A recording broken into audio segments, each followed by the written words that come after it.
is the DeFi Decoded podcast by 9 Point Partners. The ideas and opinions expressed in this podcast should not be taken as investment advice. Always consult with your financial advisor before investing. Hello and welcome back to another episode of DeFi Decoded. I am Alex Tapscott here with Andrew Young. On this show, we talk to a lot of founders, a lot of investors who are in the trenches building new startups and trying to explore different ideas in Web3. One of the things that we don't spend a lot of time on, and I think we should spend a lot more time on, is how enterprises in various industries are thinking about these emerging technologies. Last episode, we talked to Brett Winton from ARK about the intersection of blockchain and AI, about metaverse, IoT, and all these different emerging trends. And I think it's a great sort of second act for this series, I guess, if you will, with this guest that we have for today. And that's Yorke Rhodes, who's the co-founder of blockchain and the director of digital transformation and blockchain and cloud supply chain at Microsoft. I first met Yorke, I think, 7 or 8 years ago. Yorke is the director of digital transformation and blockchain at Microsoft.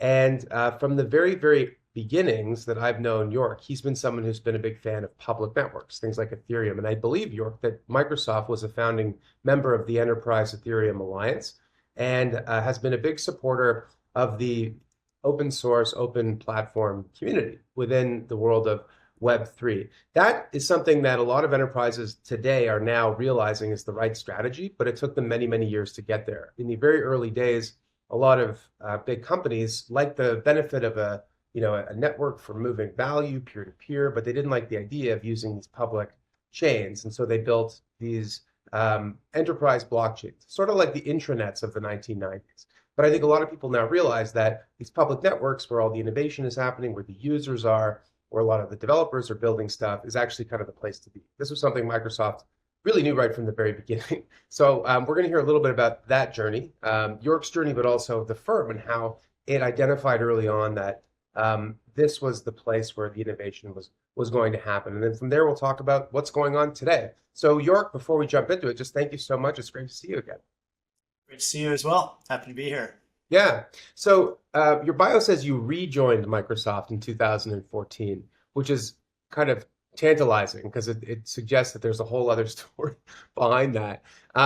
And pretty quickly after that, you began your blockchain journey and founded blockchain at Microsoft, I think within a year. So tell us a little bit about your second, act at Microsoft and why it is that you're focused so much on blockchain and Web3. Yeah, well, I actually came back to Microsoft with my only exposure to blockchain was teaching Bitcoin as an alternative payment mechanism in my NYU commerce class, which I'm now teaching for the 12th year, by the way. So I didn't have a lot of exposure to blockchain as a technical foundation. And it's not why I came to Microsoft. I came back to Microsoft because I realized that in the 4 to 6 years prior, where I had been doing e-commerce mobile applications, that everything in that space from a scale perspective required cloud. I really didn't know anything about cloud. And so I was going to go to a cloud company, and it was just a question of which one. Fortunately, I had a colleague that I had started with at Microsoft in 1992. And when I went, and he was still at Microsoft at the time, when I called him and said, "Hey, what do you think?" He said, "Well, first of all, Microsoft's going to hire a new CEO in April, so you should definitely wait for that before you make your decision." And so that was really good advice, and I had an opportunity to watch really carefully what Satya Nadella, the current CEO, who came into role in April 2014, was doing, and that was what just made my decision for me. And so then at that point, it was really just finding a role that I could survive in a company that was now 250,000 people, right? Large enterprise. Yeah. When I started at Microsoft in 1992, it was 6,000 people. So very, very different company. And so I wanted to work with startups. So I found a team that was doing essentially developer evangelism in the startup space and bringing startups into the cloud. And about 6 months into that, as I continued to do a lot of research, on top of my day job, I started seeing technical terminology about blockchain and sort of connected the dots eventually that this was the these were the technologies that made decentralization and Bitcoin and digital uniqueness on a global domain possible. And so that was really an interesting moment for me, because I had really made a very deliberate decision to go to Microsoft. Microsoft wasn't doing anything in the blockchain space. And so I had to make a decision. Am I going to go on like a startup journey inside of Microsoft and really just push wherever I could and get whatever I could get done? Or am I going to have to leave Microsoft? Because I fully believed, especially once I had spent about 6 months studying Ethereum technology, that like this was the future. And these technologies were the future of one of the most vibrant open source ecosystems. And so from there, that sort of, created all of the other things that we've done since, including decentralized identity, which is now part of our identity Entra product, including the blockchain work that we did early in this journey, and then including the use cases that we worked on with large clients like the World Bank and others, as well as the internal use cases that I'm actually still stewarding in the cloud hardware supply chain. So Microsoft is a firm that I think is celebrating its 50th anniversary next year. Is that right? It's definitely coming. 87. Coming. 80, yeah. Yeah. Yeah. So 77, right? So anyway, this is IPO is 87. Yeah, I mean, this is a company that was a pioneer in personal computers, but has also sort of navigated all of these different, transitions in computing and networking and so forth. In 1995, Bill Gates wrote this very famous letter called the Internet Tidal Wave letter, where basically he said that the internet is kind of crucial to every part of our business, and the company was really successful in that period. Transitioning to the web for a time. I think Internet Explorer at one point was like 100% of market share when it came to web browsers.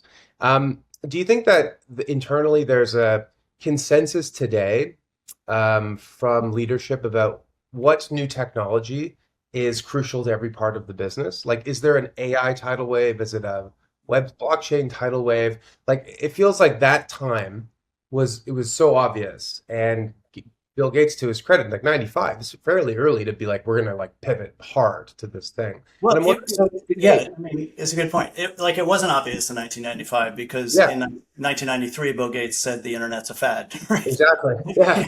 Right. So that was the pivot, right? Putting TCP/IP and browsers into the operating system was, the critical pivot that Microsoft made to recognize the internet itself. And and largely, like if you look at the Web2 stack of today, that is the Web2 stack, right? It's TCP/IP, HTML, CSS, and JavaScript, right? It hasn't changed all that much, which is kind of astounding, right? Right. All these years later. And so, I think the from a developer stack perspective, in the year 2001, after sort of that tech was proven, this is the default of where people are going to build startups, right? That's where Uber came from, Airbnb, Amazon.com, et cetera, right? And so that's where I think we are in this moment. But that's not obvious to everyone still, right?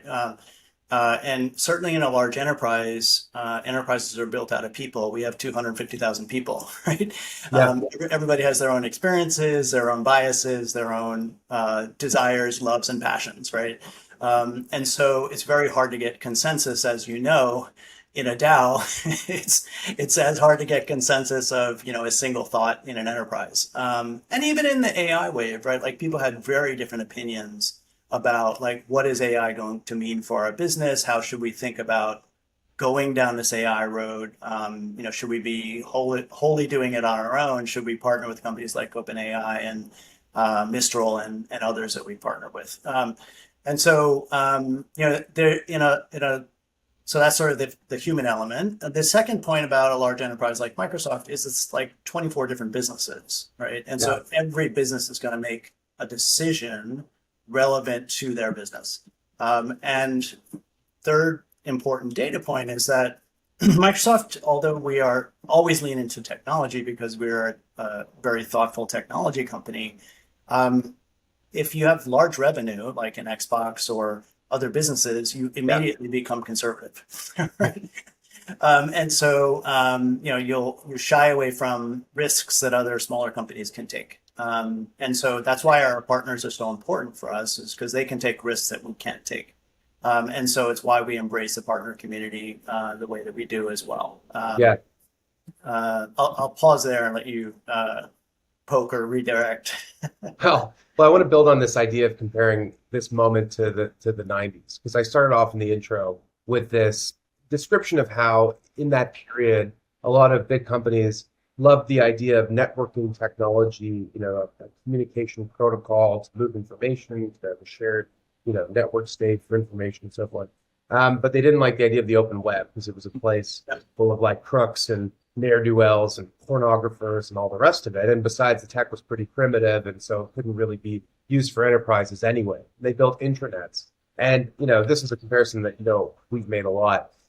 In the early 20 sort of teens, I guess, we saw a lot of like 2015, 16, 17, 18, that was all about the enterprise blockchain phenomenon.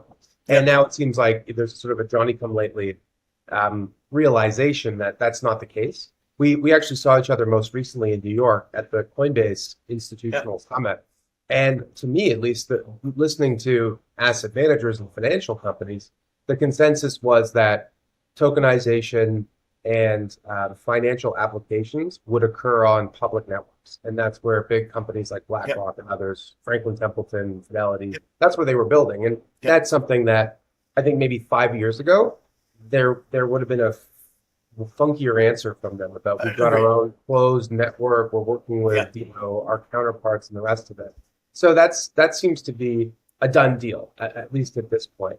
And you guys were there early. So do you think the analogy to the web is accurate to that sort of idea of intranets versus private blockchains? And then secondarily, are public networks really ready for prime time to handle enterprise grade applications and workloads? That's something I'm quite curious about, right? Like we talk about, L2s and scaling and all the rest of it, but is this really doable, I guess is the question. So I do think the analogy is relevant. And, most companies spent a lot of money and time trying to build like wide area networks, right, that were private. And there's a lot of redundant infrastructure in that.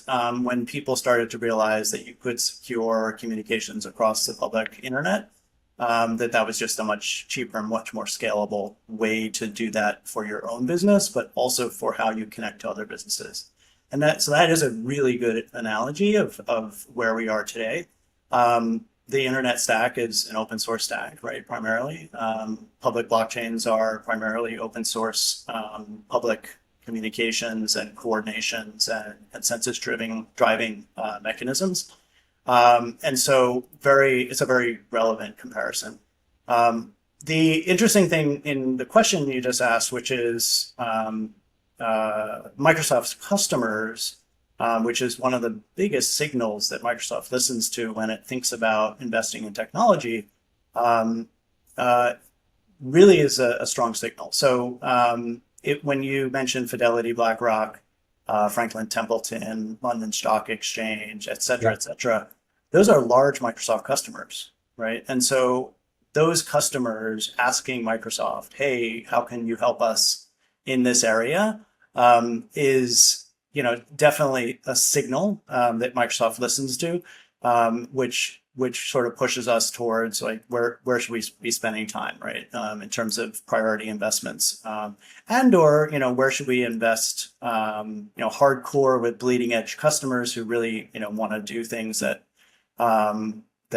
where they're pushing the envelope. And that's an example of like the World Bank blockchain project with Commerce Bank of Australia, where they were pushing, and we supported them in the context of helping them run it in production and in their Azure cloud, public cloud, by the way.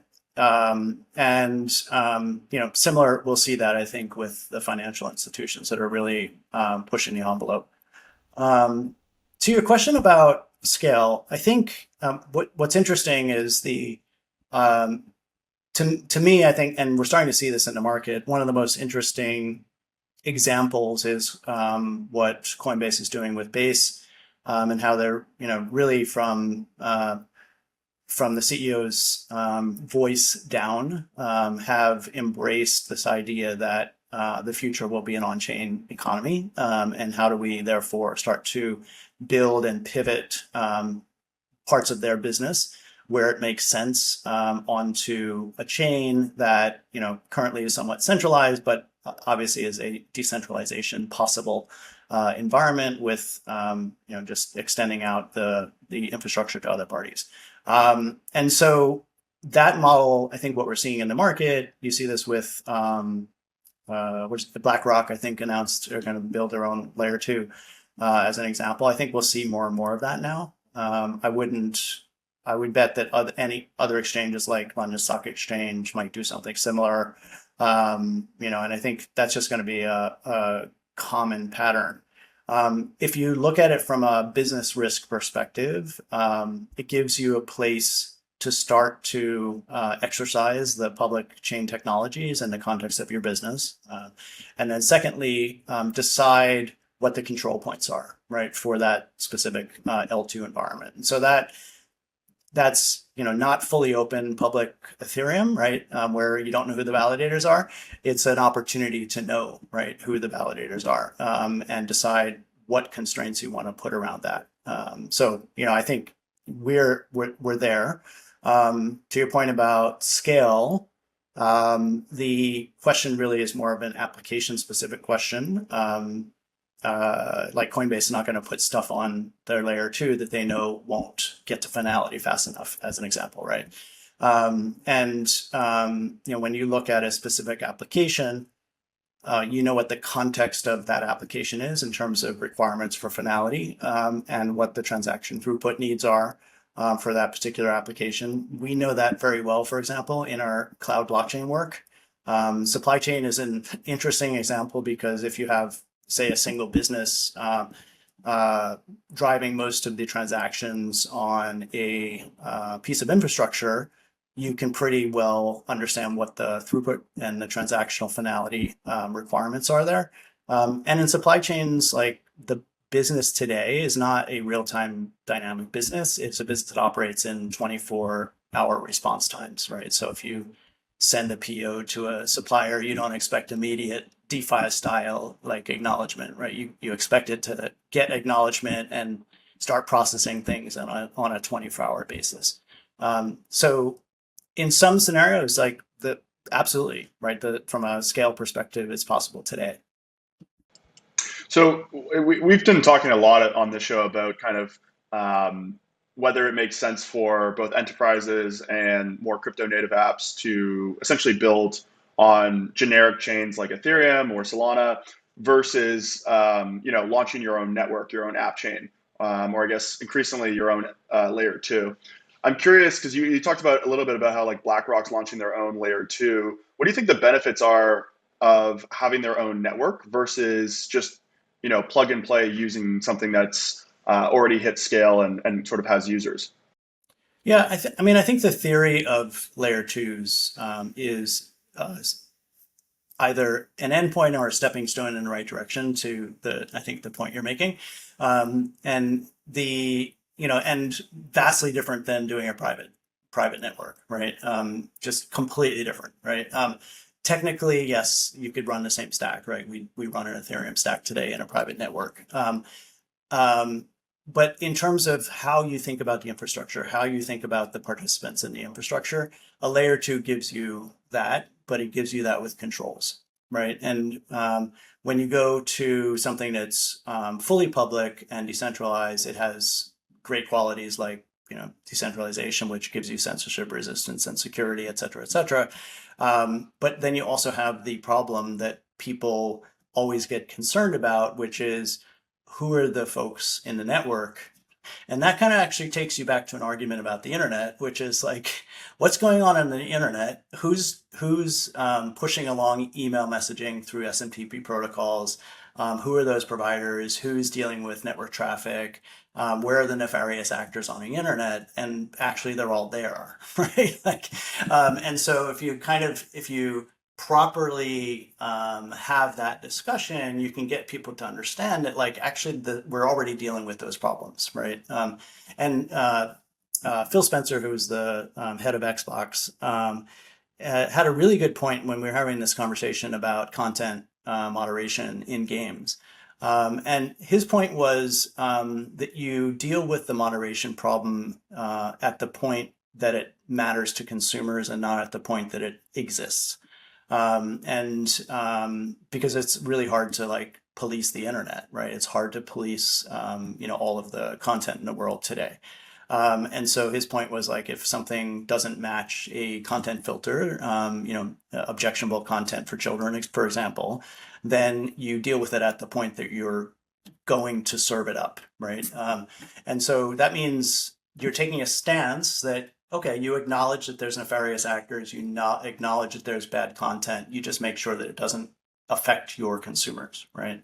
And I think in the same way, you could use that analogy in the blockchain space. By the way, that conversation came up in the context of blockchain, right?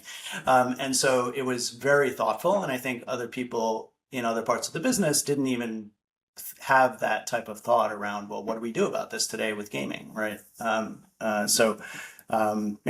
think there's very big analogies here to, what's going on in the rest of the world. I think and just to finish that thought, Andrew, like layer twos give you a level of control. And that's really probably the biggest thing for enterprises, is just having some of that level of control. And then you can decide how much you need over time as the technology continues to mature. So one of the things that, oh, sorry, Andrew, I just wanted to, talking about like enterprise users, there's some surveys coming out, and Coinbase likes to talk about this, about how like, 2/3 of Fortune 100 companies are doing some sort of on-chain initiative. And, Microsoft probably interacts with all of them in some form or another, or the vast majority of them, right, across some part of the business.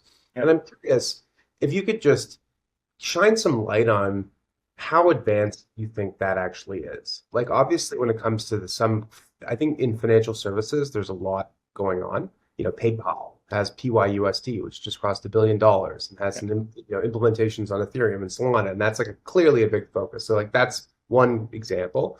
Or BlackRock with its ETFs, but also launching on-chain funds to hold treasuries to give investors new ways to invest in assets. Like that's real stuff. But then I often wonder about the long tail of those companies. Maybe you could just shine some light on like how deep you think they are, where those areas are where you're seeing the rubber really hitting the road. Yeah, I mean, I think we're still largely at the sort of the tip of the the envelope of innovation with large enterprises.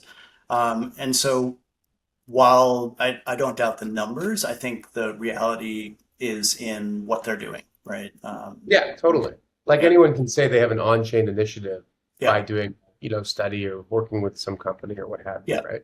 And a lot of them will do it through third parties, right? Like, I mean, example of, in the NFT craze, right, was things like NBA Top Shots, right? Like that was a way that the NBA could not take the risk of doing the work themselves and by partnering, right? And so that happens frequently as well, right? Like what they're doing with partners that could be core IP and interest of a particular organization. My belief is that the NBA will, when they take their next step, it probably will be brought in-house because now they've learned from that partner experience. I'm not saying that they are, but like that's just my belief about the philosophy of the NBA. And I think other brands in the digital media space, or brands that have CPG companies like Adidas and Nike and others, right, have definitely done like production implementations of NFTs. Right, Adidas most recently launched a collection on Base, for example, right? And so I think I think what we're starting to see is the usage of the technology is starting to happen without necessarily having to deal with all of the nuances of the technology. And that's your typical crossing the chasm moments where people say, well, I want ownership of tickets, right? I want to start creating community around tickets, right? That we had conversations with Paris Olympics a few years ago about that, right? And LA Olympics about that a few years ago. So they're definitely thinking about it, right? It's just a matter of what's the moment that it becomes safe for them to do those implementations. I would love to reconnect with the LA Olympics now because it's in 4 years, right? So it's sort of the right time to talk to them about that. But I think that's a great category, right? Because NFT tickets goes towards community building and incentives for marketing, right? And it's actually the beginning of a journey for a lot of people's interaction with brands and experiences. And then, there's mature enough companies in that space as well that, have lived the pain of the on-chain ticketing experience and then figured out how to do it right now based on the advances in technology with, things including, account abstraction and other things that make some of the challenges of the experience for consumers much better. Yeah. So, yeah, and that's actually, you sort of touched on something that I really want to dig in more. Like, I would say a lot of the sort of technical barriers to, launching enterprise level sort of layer twos or anything around that side have kind of been solved, I would say, in a lot of ways. Like, I think it's definitely, from a technical side, I would say, it seems scalable enough now and sort of fast enough. Like you can launch your own layer two with hundreds of transactions per second with 250 millisecond block times, and you as the sort of sole sequencer have a lot of control, and you can put KYC gates. It's just come a long way from kind of 5-8 years ago. So I really want to what is the inflection point? I guess what's the catalyst? Is it like is it a regulatory catalyst? Is it just like a business sort of, I guess, just like a people need to see use cases that make sense? Is it just kind of like it's this exponential curve and we're still just on that flat part? I guess I'm just really curious, what is the catalyst to get us to kind of like full scale enterprise adoption in the next 5 to 10 years? Yeah, I think you mentioned regulatory hurdles, essentially, right? Calling that, right? Because that versus a catalyst, right? Those are definitely will stop any conservative company from doing things in the way they would like to do them, right? And so that's hopefully we'll see. We've seen sort of the regulations progressing around the world, and hopefully the U.S. will catch up with that. And have some reasonable guardrails. And I think I'm pretty bullish that that's going to happen. I just think we're at the point where people recognize that this is inevitable, right? In the same way that AI is inevitable, right? Because it's already here and it's working. It's very hard to say, well, we have to stop what's going on in the AI space or in the crypto space when how do you do that, right? Alex's dad coined the phrase that I think I saw him use in 2016, you can't put the genie back in the bottle, which you can, right?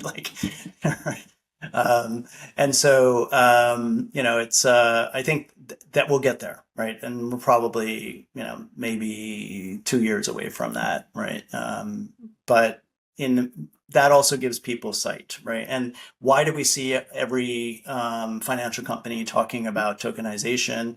It was because of the approval of the ETFs, the launch of the ETFs earlier this year, and then more recently with Ethereum. That gave them permission to talk about things that they've been studying, right, for a number of years. And so those are great moments of clarity, right? And they'll keep coming. I know, for example, that when we want to do something in closer to the Web3 crypto space, you go to regulatory friendly countries like Brazil, right, and do work there. And so that is definitely a hurdle. I think on the technology, and this is sort of why we started the enterprise blockchain journey so long ago, is people need to learn the technology and be comfortable with it before they can decide that they're going to use it, right? That devolved, to Alex's point, into oh, we can just do it this way, right? Which was never the vision that I had, or that, that we had in terms of the future. It was really more of a training grounds, right, and training wheels to get people up to speed. And we've largely proven, to your point, both the technology is sound, that we know how to deal with the infrastructure, we know what the piece and parts and components are, what scales, what components can scale easily, which don't, like what are best practices in terms of infrastructure. So those things are all sound. And then I think the last part is what I was saying before about the concept of digital unique assets starting to fall into the background in use cases. And if you don't have to talk to a brand marketing manager about like the detailed nuances of what makes an NFT, well, it's going to be way easier to sell something, right? So I think it does feel like, Andrew, like we're sort of at this cusp that is, just going to be like happening as we watch it. I think it feels, to me, like if I look at the timeline of the internet, I feel like we're in the early 2000s when technology sound. People are now starting to use it to build wild things that we can't imagine, right?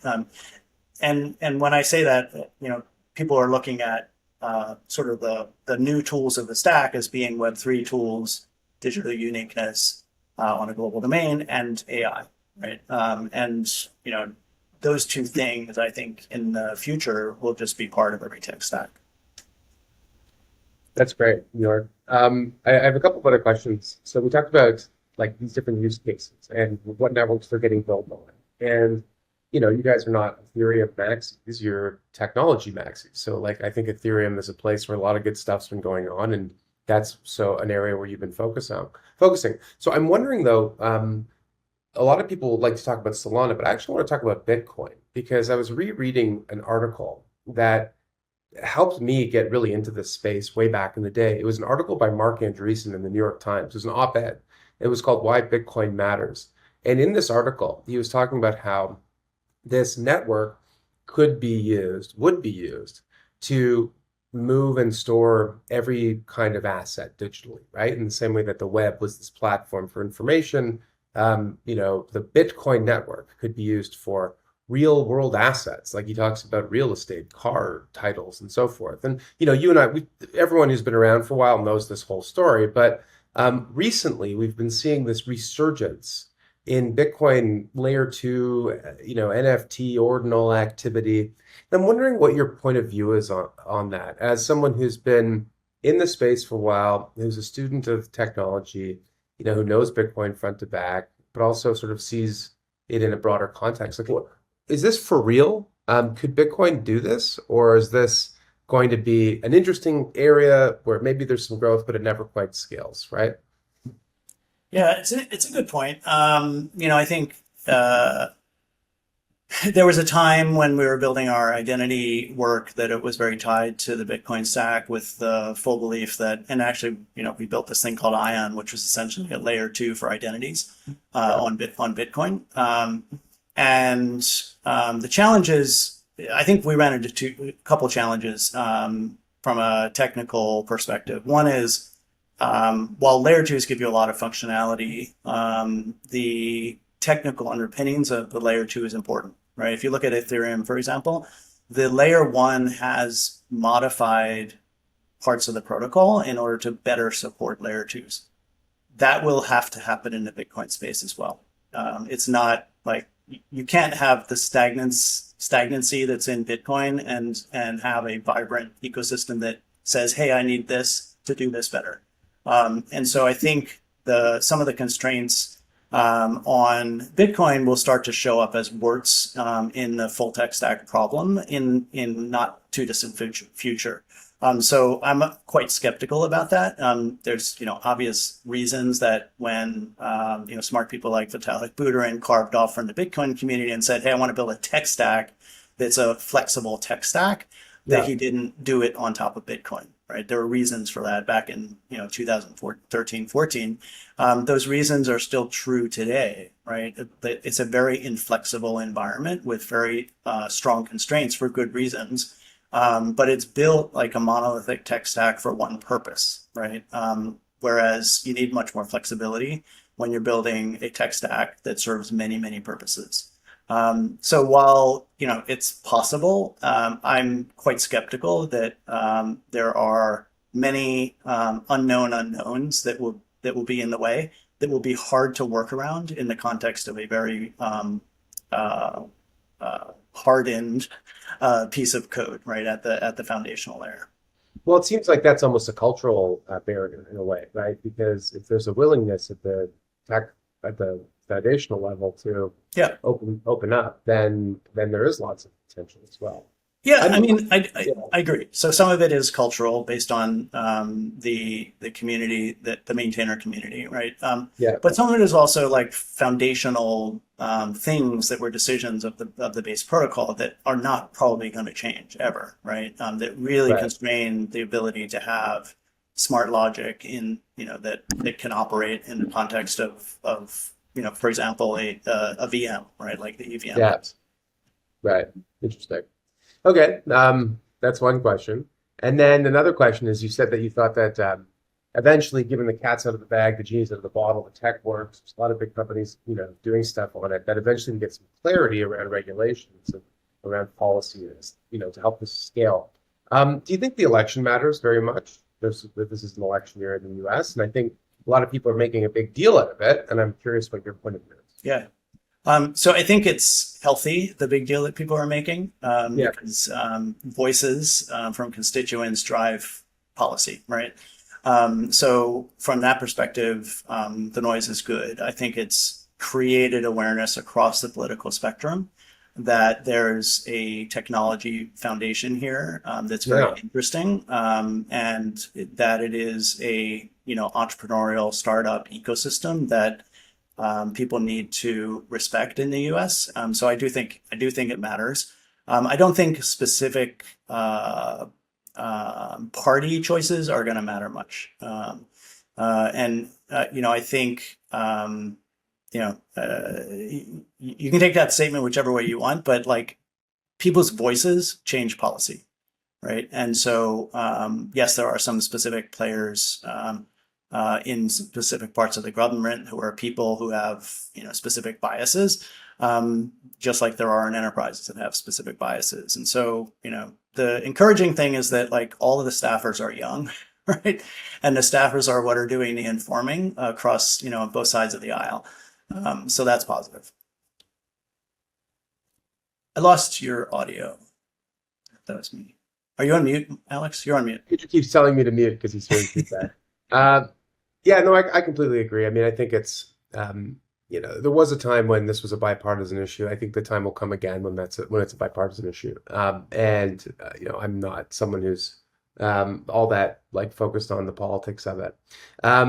As you said, it's all about people and choices that they make and the things that they're motivated by.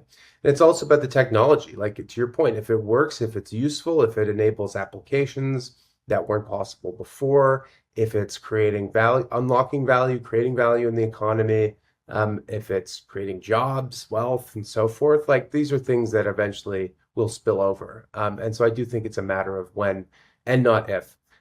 Yorke, we've taken a lot of your time today. It's been a really great discussion. We really, really appreciate the insights, both from the front lines, where a lot of big companies are pushing the limits and testing this technology, but also your inside point of view on a decade of growth and experience in Web3. So thank you so much. We really appreciate it.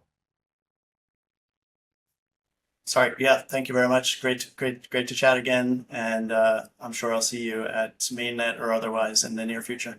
I'm sure you will. Yeah. That concludes today's episode of DeFi Decoded. I'm Alex Tapscott here with Andrew Young. Stay tuned for another great episode next week. Make sure to like and share the podcast. It helps other people find it. We will see you next time. Cheers.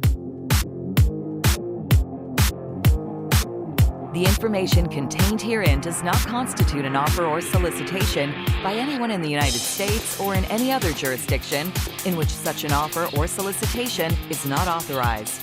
or to any person to whom it is unlawful to make such an offer or solicitation. Prospective investors who are not residents in Canada should contact their financial advisor to determine whether securities of the funds may be lawfully sold in their jurisdiction.